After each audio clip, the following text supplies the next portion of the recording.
اهلا بك يا صديقي. النهارده اول فيديو في السلسله الجديده بتاعتنا اسمها معلومه ببلاش. السلسله دي عباره عن شويه فيديوهات قصيره، شويه معلومات او شويه تريكات في الايديت هتساعدنا نخلي الصوره بتاعتنا شكلها افضل وشكلها واقعي اكتر.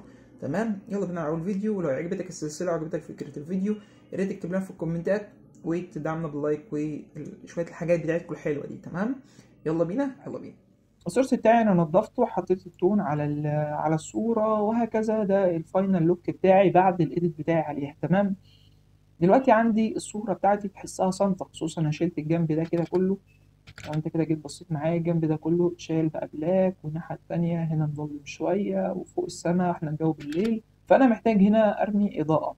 فانا قررت عندي حل من الاتنين، مفيش تالت، ان انا ارمي يا اما اضاءه واحده يا إما أرمي إضاءتين. الإضاءة الأولى وهي الأساسية، ولو هرمي إضاءة هيبقى من الجنب اليمين، لأن لو جينا بصينا على وش العروسة، خلينا نعمل زوم كده، الوش مرمي عليه الإضاءة من الجنب ده، وفي هنا شادوهات، فالإضاءة بتاعتنا جاية من الجنب اليمين لوش العروسة. تمام، فأنا ممكن أرمي إضاءة هنا، وممكن في نفس الوقت إن أنا أخلي الإضاءة دي ملونة على حسب التون بتاع الصورة بتاعي. فأنا التون بتاع الصورة بتاعي واللوك بتاعي مايل للكولد شوية، فانا جيت هنا ضفت فلير. تمام، الصوره بتاعتي كده بقت جميله وقشطه، جميله مفيش مشكله وحيويه. الفوتوغرافر طلب ان انا اضيف له هنا فلير كمان، بحيث يدي الصوره اكتر حيويه اكتر، ويخليها الى حد ما جماليه بشكل كويس. فاضطريت ان انا اضيف هنا فلير وخليته بلون تاني مختلف. فانا كده بالنسبه لي ده اللوك الاخير بتاع الصوره. وجينا بصينا على الصوره في الاول، ده الصوره في الاول السورس، وبعد كده بعد التعديلات وبعد الفليرات. يعني لو بصينا كده الفلير ادى الصورة حيوية وشكل لطيف. طيب عشان اعمل الكلام ده بنعمله ازاي؟ هو بقى هنيجي هنا مع بعض، معايا 3 لير. فانا هعمل هنا ان المود بتاعه سكرين، فانا هعمل واحد جديد اهوت. تمام، ده رقم 10، وباجي على الجريدينت دي بضغط عليها، وباجي هنا اعلم على علامة الاكس ديت اللي هي اخر واحدة على اليمين. وبعد كده اخلي الاوس بتاعتي من 20 ل 30% على حسب ما انا عايز. تمام، باجي هنا في الجنب ده، انا قلت هبدأ الإضاءة بتاعتي من الجنب المظلم. تمام، فانا محتاج ان انا اشغلها من هنا، فببدأ اجي اعمل حاجة بسيطة كده. تمام، هتلاقي ظاهر لي شعاعات معايا كده، احنا بس نسينا نغير المود بتاعها لسكرين. تمام، حلو كده. وبعد كده نبدأ نشد شورت كمان صغيرة كده، كأن الإضاءة اللي بتبقى طالعة من الفلاش. تمام، واحد كبير كده. احنا كنا واقفين على ديت. تمام، لا هنختار دي تاني واحدة من على يمينها الدايرة الراديال. ماشي، ونيجي نقف عند نقطة السنتر، نسحب واحدة صغيرة الأول الطرف، وبعد كده واحدة كبيرة شوية عشان دي إضاءة الفلاش نفسه. وهنا عشان أخلي النور بتاعي إضاءته واقعية أكتر. تمام، أحس إن هو فعلا ضوء طالع من مصدر ضوء كفلاش أو أيا كان يعني. فأنا محتاج أعمل لير كمان جديد وأخلي البليندنج مود بتاعه أوفرلاي. تمام، فأنا هعمل لير جديد أهوت، وهحط البليندنج مود بتاعه أوفرلاي، وهاجي على نفس الجريدينت بتاعتي من فوق ونفس اللي كنت واقف عليها، وهاجي أسحب هنا برضو من المركز لحد بره كده. تمام، كمان واحدة في السنتر. فأنا كده حسيت إن الإضاءة بتاعتي بقت واقعية أكتر شوية. أنا عاوز أخلي اللون بتاعي ده أو الفلير ده ملون. تمام، فعشان أحط له لون بعمل لير جديد اوفرلاي وبحط عليه سوليد كولر. تمام، فأنا هاجي أعمل هنا لير جديد وأخليه اوفرلاي برضو. تمام كده، وبعد كده أحط عليه سوليد كولر من هنا، سوليد كولر. ماشي، وبختار بقى اللون اللي أنا عايزه، اللي مثلا هنا، وبعد كده نبدأ نتحكم فيه. ماشي كده، وبضغط. تمام، معلش.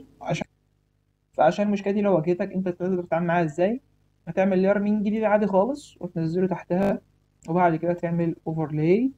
ماشي، وبعد كده تضغط الت على زر الالت وتضغط كده، هيظهر لك عامل اللي هي الكليبنج ماسك. تمام، بعد كده بقى انا كده معايا لون، انا عاوز ارمي اللون بتاعي على الضوء، فهاجي برضو من عند الجريدينت واختار الدايره، واجي من نقطه المركز وابدا اسحب كده. تمام، ماشي.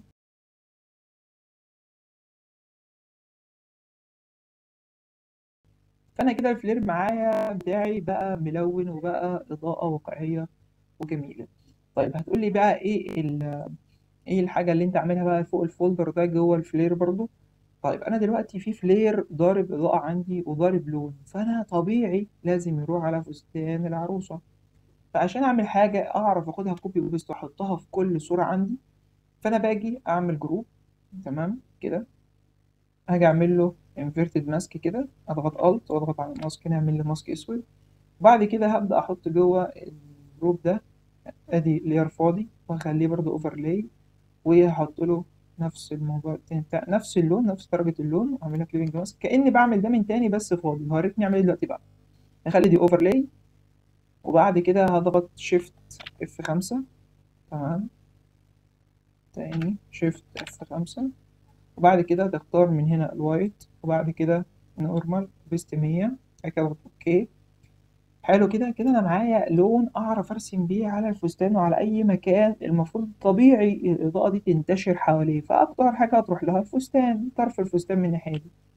اجي هنا على البرش بتاعتي واختار السوفت راوند، تمام، وبعد كده اخلي الاوبستي بتاعتها 20، ماشي، الفلو 40، سموث 5.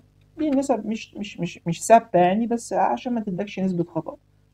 باجي هنا عشان ارسم بقى، بقف على الماسك هنا وابدا اخلي العلامه دي بيضه، تمام، دي كده بيضه، وابدا اكبر الدايره البرش بتاعتي واجي على الفستان كده. ايوه، تلاحظ معايا ان الضوء بيترسم على الفستان.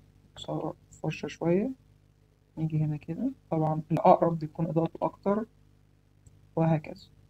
الميزه بقى في الجروب ده ان انا دلوقتي مثلا انا شايف ان اللون اوفر شويه على الفستان، فانا ممكن اجي هنا على دي تضغط على الخطين، ابدا اتحكم انا في الايه في اللون بتاعي كده.